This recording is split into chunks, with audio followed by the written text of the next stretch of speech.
Welcome back to Jamie's Book Club, or Reading Along with Jamie.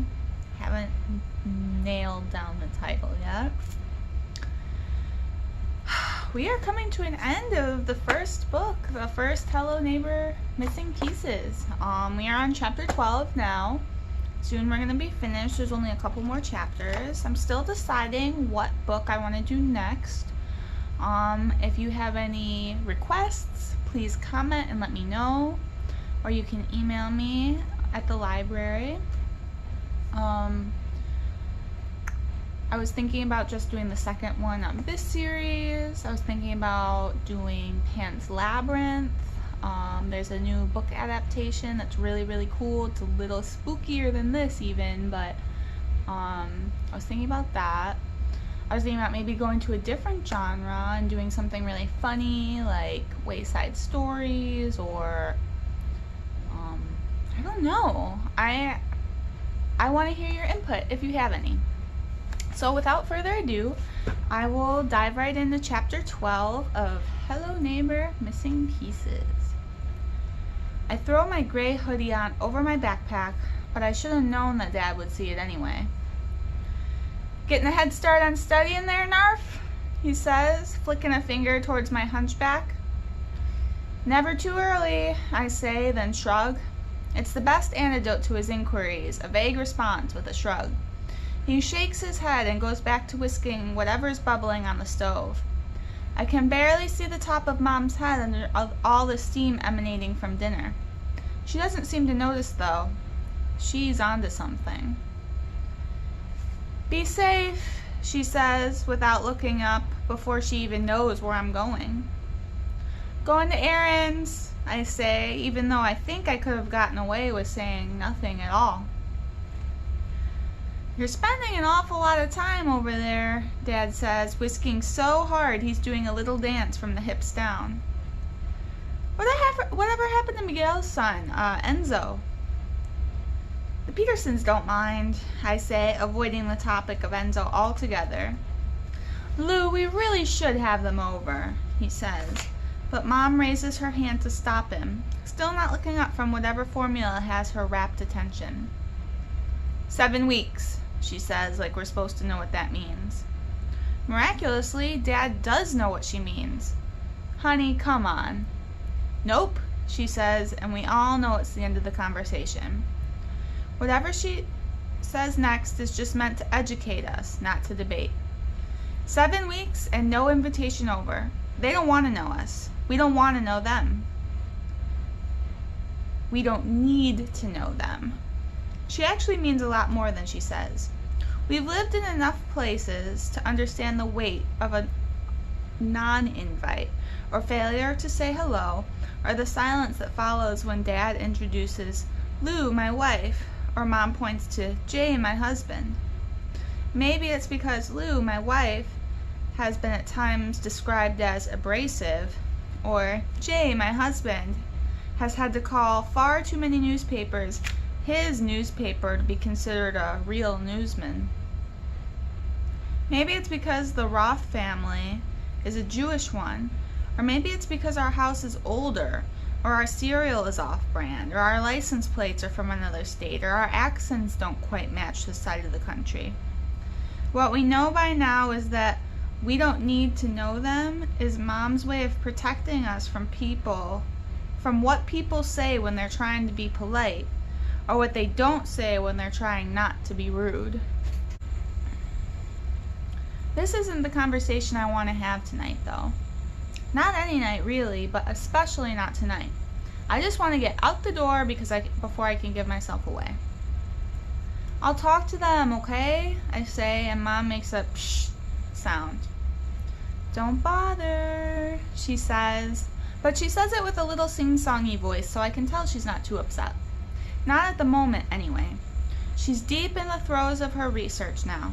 I can tell by the way she keeps on cracking her knuckles. "Don't be too late," Dad says, but he's smiling at Mom like he always does. My backpack and the amount of time I spend across the street are already distant memories. The Petersons' front door is open a crack, and I look around for anyone in the yard. It's empty, though. In fact, the whole house seems quiet. I knock softly on the door before opening it a little wider. Hello? Aaron? Anybody there? Then a little softer. Mr. Peterson? I've seen less and less of Aaron's dad lately, a development I couldn't be happier about after our encounter in his study. I still haven't been able to find again, even in the daytime. Not that I'd want to. Stranger than that, though, is the way that no one else in the family seems to bring up his increasing absence. It's like he's sort of just fading away. I hover by the door for a minute before pulling out Aaron's note. My house at 5.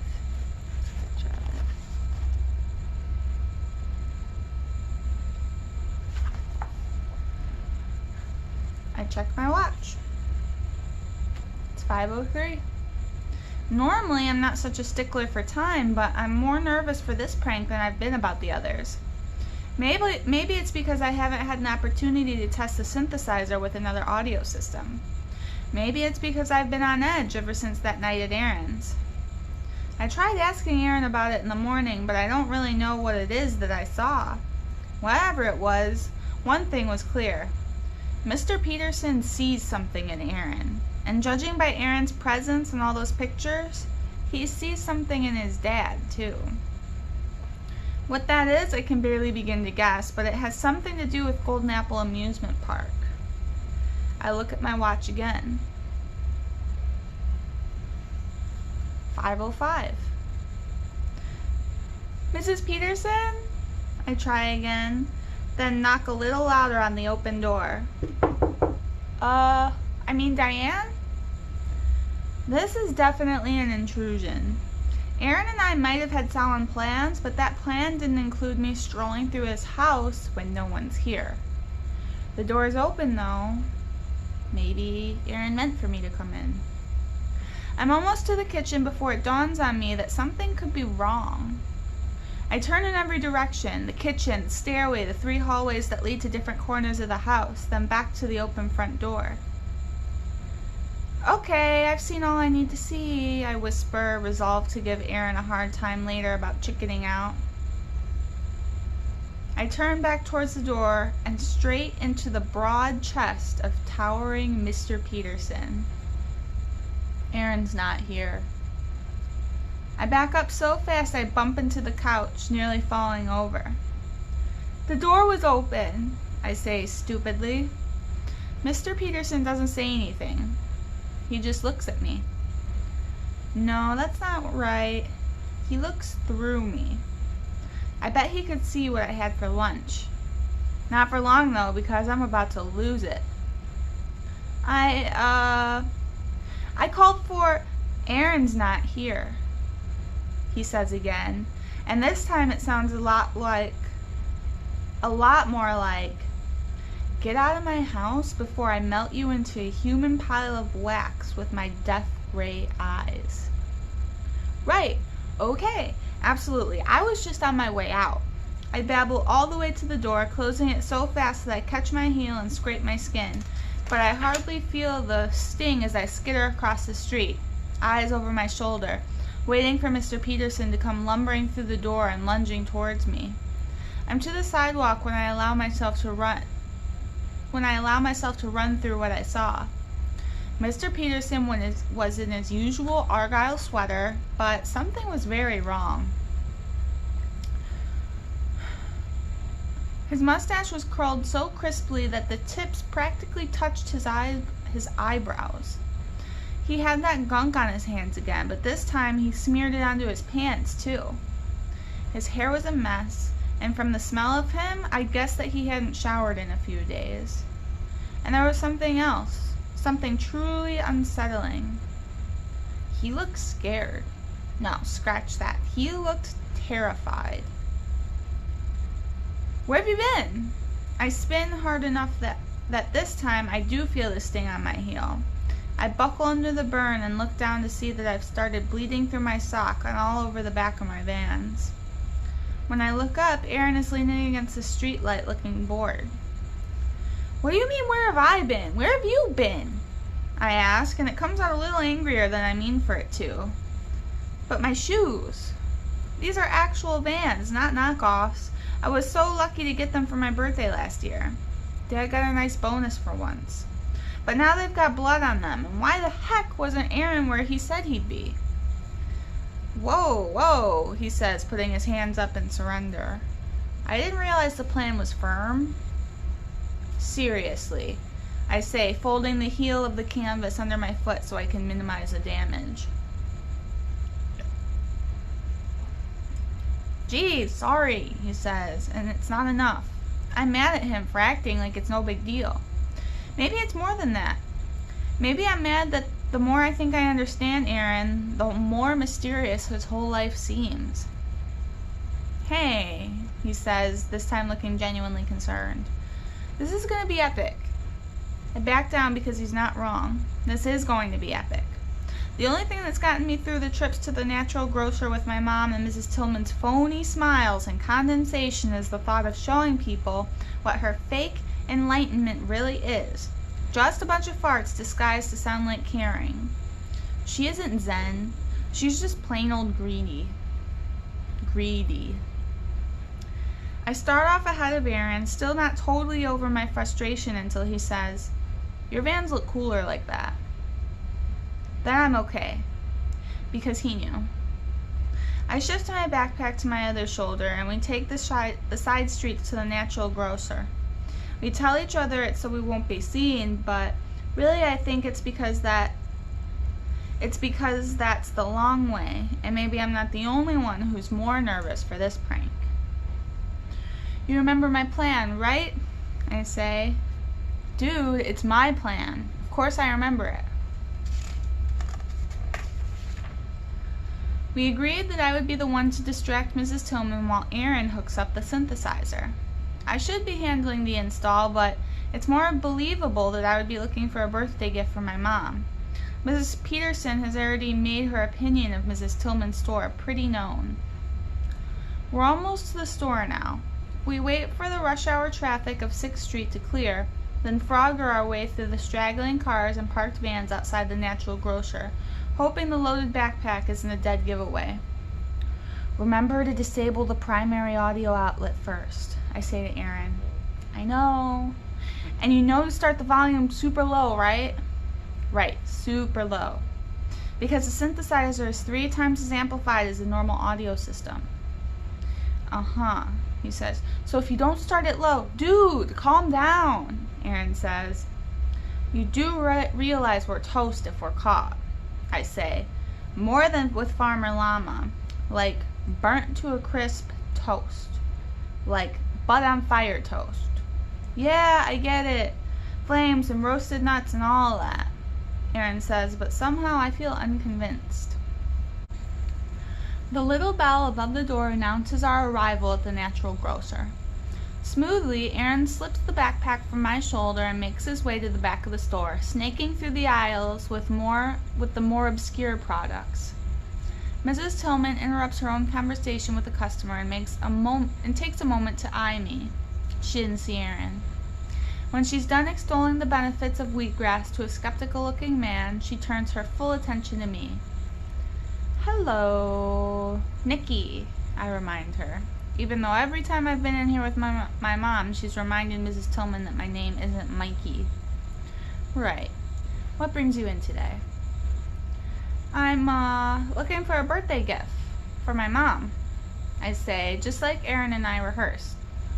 Oh! Mrs. Tillman looks shocked, and I can feel myself getting defensive already. Do you have anything you can recommend? I say, pretending to look around at the shelves, but really searching for Aaron. I see his head bobbing down the last aisle by the stairs to the office. The whole intercom is by the little window that looks out over the whole store from the loft. For your mother, you say, Mrs. Tillman says, and a weird little smile creeps across her face. Yeah, my mom, I say pointedly, my full focus back on Mrs. Tillman, because now I know what she's getting at. Is there something wrong with that? No, Mrs. Tillman says, and she's terrible at faking sincerity. I just didn't think that she was what? I can feel my face getting hot. Well, you know, the products I sell are for people who have reached a certain level of enlightenment. She has a PhD, I say. Mrs. Tillman smiles again. What I mean is, one needs to possess more than academic intelligence. She explains like she's doing me a favor. Like there's no way I could possibly understand. I turn away so she can't see how red my face is getting, or how my eyes are starting to feel wet. Then, as I blink the burning from my eyes, I see Aaron's face in the office window above. He's smiling and giving me a thumbs up, and I've never felt more powerful in my whole life. I turn back to Mrs. Tillman, voice steady. I'll just look around. You've got customers, I say, nodding to the small line that's formed in the time since she's been talking to me. There's the man with the wheatgrass and a woman with twin kindergartners playing jump rope with the coiled aisle separators. Mrs. Tillman leaves without excusing herself and scolds the kids for playing on the rope before reaching down to grab the microphone under the register. Cashier assistance is what her mouth forms, but all that comes out over the loudspeaker is the sound of Aaron's juiciest, loudest, most earth-shattering fart we could record after a night of Surviva bars and 2 hearts bent on class warfare. A collective silence follows as we all process what just happened. The kindergartners are the ones to break first. "Mommy, she tooted," says the girl, laughing riotously. "Say excuse me," the little boy admonishes. Color drains from Mrs. Tillman's face as she starts to deny it, but her finger is still on the microphone's button, and instead of "I did not," her mouth farts again. The twins squeal and clap at the performance while the mother tries to settle them. I look at the man at the front of the line. "Must be the wheatgrass," I say, and he sets it down so fast the canister tips over and rolls down the aisle. I look up at the office, but I don't see Aaron anymore. Mrs. Tillman pursues the wheatgrass down the aisle as the mother loses control of the twins altogether. "Let me try," says the boy, who reaches the microphone first. He presses the button and releases another echoing fart, and the kids squeal and trade places. "Mommy!" the little girl screams into the microphone, sending flatulence thundering across the store. A few more people I didn't even know were in the store pop their heads up from the aisles like groundhogs, looking mortified, like they were the ones who'd let it rip. Then they turn their silent judgment on Mrs. Tillman, who's still chasing the can of wheatgrass down the far aisle, right towards the stairs to the office. I hear her before I see Aaron. "You!" she says, and another fart tears through the store. The kindergartners have teamed up now, pressing their mouths against the speakerphone at the same time. The speakers begin to crackle, and the elation I felt for one glorious minute turns to horror as I realize that the speakers are getting ready to blow. Aaron must have turned the volume up too far. "I knew you two were up to something. You may have pulled one over on Betty Bevel, but not me. Not this enlightened soul!" Mrs. Tillman shrieks, chasing Aaron up the aisle, barely sidestepping the canister of wheatgrass. "Busted!" Aaron hisses as he flies past me. "Stop right there!" Mrs. Tillman screams, lunging after Aaron, but now I'm ahead of him, trying to pry the kindergartners off the microphone before they blow the speakers out. "Wait your turn," one of them says, while the other bites my hand. "Ah!" I pull my hand back just as the mother yanks him off me, but the little girl is still at the microphone, scream farting into the microphone as the speakers pop and crack. Aaron jumps on top of the checkout counter to escape Mrs. Tillman's wrath, but it's not him she's reaching for. Instead, she reaches under the counter and slams her hand on a hidden button. Alarm bells sound, and red lights flash, and suddenly a mesh gate closes over both entrances to the store. I look at Aaron, and his wide eyes confirm what I really wanted him to deny. We are cooked. Between the synthesizer and the alarm, the speakers buckle under the pressure, emitting one ear-splitting pop before dying under a fizzle of static. Magically, the alarm still blares from a backup system. A tap at the door catches Mrs. Tillman's attention, and she rushes to let the guests in. A tired-looking uniformed officer strolls in, hands over his ears, and surveys the store for what went wrong.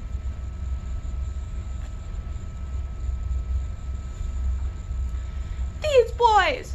Arrest these boys!" Mrs. Tillman screams, but the officer refuses to uncover his ears. "Marcia, the siren, please." He nods to the register, evidently aware that Mrs. Tillman is paranoid enough to have installed a full-blown Fort Knox-level alarm system in her stupid store. She hurries to the counter and types in a code, silencing the siren and stopping the red lights from flashing. The officer takes a slow scan of the now silent store, meeting the gaze of every shocked face until he comes to Mrs. Tillman, who has been waiting impatiently to speak, tapping her fingers on the countertop. The officer takes his wire-frame glasses off, drags his palm down his face, then slowly puts his glasses back on again. "Go on and tell me what happened, Marcia." "I think it's obvious, Keith," she says, and it strikes me that she and the officer are on a first-name basis, which at first grosses me out because I maybe think that they're dating or something. But one more look at Officer Keith, it's clear that someone else in Raven Brooks. Taking one more look at Officer Keith, it's clear that there's someone else in Raven Brooks who dislikes Mrs. Tillman as much as Aaron and I do. "Well then, pretend it's not clear to all of us," he says. "That lady farted," said the boy who bit my hand. "I did not. It was the wheatgrass," says the man at the front of the line. "Nope, Cerviva bars," Aaron says, and the twins dissolve into giggles. Aaron starts to laugh too, and I can't believe it. We're up to our eyeballs in trouble, and he's laughing like a kindergartner. "It wasn't. Oh, for heaven's sake," says Mrs. Tillman. "These boys did something to my intercom system." She says boys like she doesn't actually believe we're boys. Urchins, maybe. Or aliens. Or meat products. Officer Keith looks between me and Aaron, then settles on me. "Is this true, young man? Did you vandalize Mrs. Tillman's intercom?" It's more like, it wasn't I did it."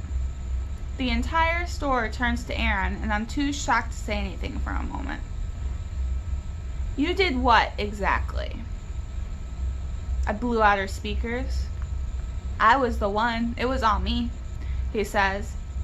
"I guess the gas made me do it." "That's not true," I say, trying to understand why Aaron would take the fall, why he's making so light of it. "It is true," he says calmly, like he's lied 1,000 times before. "No, it's not. Aaron, what are you—" "It was both of them!" Mrs. Tillman shrieks, and Officer Keith puts his hands up. Okay, I think I've got a clear enough picture of what's going on," he says, looking back at the boy who accused Mrs. Tillman of farting. "Sounds to me like a couple of young gentlemen owe Mrs. Tillman a heartfelt apology and a new sound system." A rock sinks in my stomach at the thought of how much a new sound system will run, how I'm ever going to scrape together enough to pay for it. I can barely conceive of how I'm going to apologize to Mrs. Tillman. I look at Aaron, but he won't meet my gaze. Our parents arrive at the same time, and this is how they finally meet, with Officer Keith between them explaining that they owe Mrs. Tillman $5,000 for new speakers, describing the prank in enough detail to take all the magic out of it that it might have had after the seriousness of our offense had passed. Mom and Mrs. Peterson catch each other staring a couple times, I notice, and in those moments they almost look like the same woman, strong and tired and angry and not altogether surprised. Dad stands behind my mom, arms folded tight across his chest. Mr. Peterson stands beside Aaron, and this is the first time today I actually see fear in Aaron's eyes. I want to say goodbye to Aaron, but something tells me that this would be the worst thing to do right now. I immediately regret not trying once we get in the car, though, because the first thing out of Mom's mouth is, "Well, I hope you have fun with your friend, because that's the last you're going to see of him." Mom, that's not fair. You want to talk about fair? Let's talk about what the signing bonus is going to buy, shall we? Do you suppose it's a new washing machine? No, I mutter, rubbing the bruise on my hand where the kindergartner bit me. Are we going to get cable so you can watch all those ridiculous movies you've been begging me to see? On this page, they don't talk about it, but they have a picture of the incident report. I'll read it to you. An incident report is what police make after something happens. An incident, and they fill it out. It's just official documentation.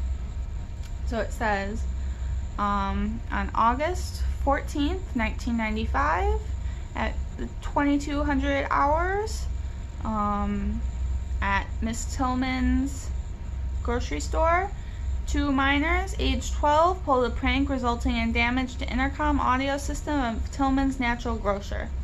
The value of the system is estimated to be $5,000. No charges to be pressed, provided the parents of perpetrators replace the system.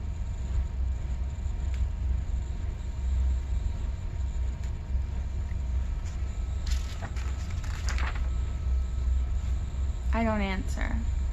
Oh, here, let me read the last line again. Are we gonna get cable so you can watch all those ridiculous movies you've been begging me to see? I don't answer. No? Oh, that's right. We're gonna be buying Little Miss Namaste a new sound system so she can sell more $80 salt crystals to morons who can't see how pretentious. Lou, Dad says quietly, and she calms down immediately. Not that she should. Not only did I cause Mom to have to give money to a person who looks down on people like us, but I have no idea when I'm going to be able to hang out with Aaron again. Tonight was supposed to be epic. I've never laughed so hard as when we were recording those farts for the synthesizer that night at his house. Now I can hardly remember why we thought this would be such a good idea. I have never felt worse. Not after my grandma died, not after that time I ate expired SpaghettiOs and I thought that I would die of food poisoning. Not after we had to leave my favorite town, where I managed by some miracle to blend in. Nothing feels worse than being driven home with your parents explaining to you that you have disappointed them. Nothing feels this bad. Except being forbidden to hang out with the one person you've met in your entire life who maybe, just maybe, knows what it's like to be utterly alone and not okay with it. That feels worst of all. Alrighty, that was chapter 12. Aaron and Nicky definitely achieved their little prank, but things did not go as planned. But it weirdly seemed like Aaron blew the speakers on purpose. Did anyone else get that vibe? He's was ready to take the fall. He Nicky told him a million times to not turn it up too high. And he did it anyway, so yeah, I don't know. I wonder if Aaron was trying to blow the speakers for some reason, if he wanted to take the fall, if he could, such a weird thing, and now Nicky's not gonna be able to see him anymore. Yeah, I've never pulled a prank like that or done anything that serious where I owed a bunch of money, but yeah, actions definitely have consequences, and Aaron and Nicky are facing their consequences. So, this was the 12th chapter of Hello Neighbor Missing Pieces. Thank you for sitting with me and my unicorn coffee today. Had a super fun time, and don't forget to comment if you have any requests for the book that I do next, because like I said, this one is almost over. So, alright. Have a good day, guys. Bye.